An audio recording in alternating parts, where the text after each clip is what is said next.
An investigation conducted by the Bureau of National Investigations established that the State Housing Corporation and a construction firm Proteus signed 3 development agreements dated 11th February 2013, 10th April 2013, and 6th June 2013.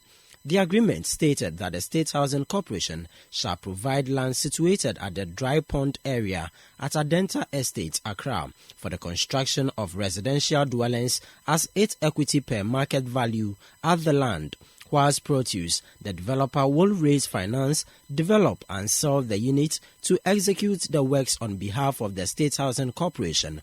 The project was to be jointly managed for profit over a 60-year lease period.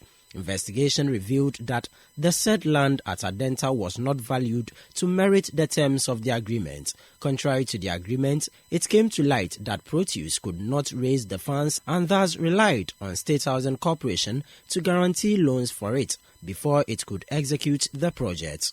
The investigation also revealed that Dr. Ankra, the former managing director of State Housing Corporation, unilaterally and without the approval of the Board of State Housing Corporation on 25th September 2013 and 5th March 2014 issued 2 corporate guarantees on behalf of SHC for Proteus to raise loans of $1 million and $1.6 million respectively. However, SHC board minutes from 2012 to 2014 made no mention of approval for the issuance of the guarantees. It was further established that SHC and Proteus signed 2 corporate guarantee agreements before the CG were issued.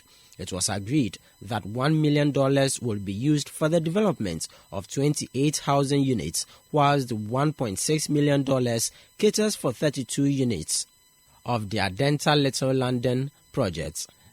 The findings suggest that Ali Omez and Dr. Mark Ankra are culpable of stealing $1.6 million. Dr. Ankra has also caused financial loss to the state. The 2 were also involved in money laundering, having used State Housing Corporation joint account to receive funds under a false guise.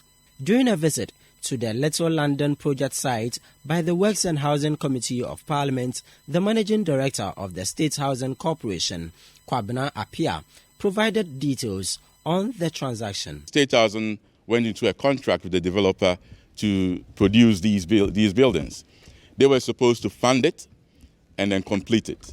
It got to a point, then State Housing will get about 80%. No, the developer will take 80%, State Housing will get about 20%. The developer later on came back to State Housing to say that they are not able to find funding for it.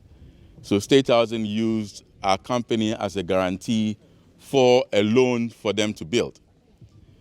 What happened was that the original contract was never changed. So even though at this time State Housing was the one funding it, the developer still got 80%, and then the government still got 20%. And the board thought it wasn't well done, and management changed. But then the developer sued that still they insist that even though they didn't put a dime into the property, they still needed 80%. So basically, we believe that we have a very good case, and I believe that the people, the developer and the people who signed that contract, they should be in jail. The Works and Housing Committee later visited other project sites. We are happy as legislators, lawmakers, that there's an intervention by government to ensure that we have decent accommodation for our people.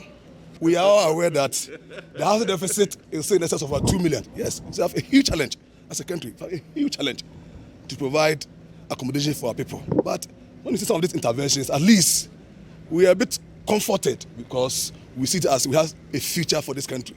Because if you can do this as a state agency, can have some of the decent places that people can live, though as MPs we are concerned about the cost, obviously. It's not about the cost. Because if you look at the catchment area, the cost involved, not everybody can afford. You must admit that even the middle class will struggle to afford. The former managing director of the State Housing Corporation, Dr. Mark Ankra, together with the private developer Leo Mez, have been accused of causing financial loss to the state and also being engaged in money laundering by using the joint account of the State Housing Corporation to receive funds under a false guise. Reporting for Citi News, my name is Ni Ayikwe Okain.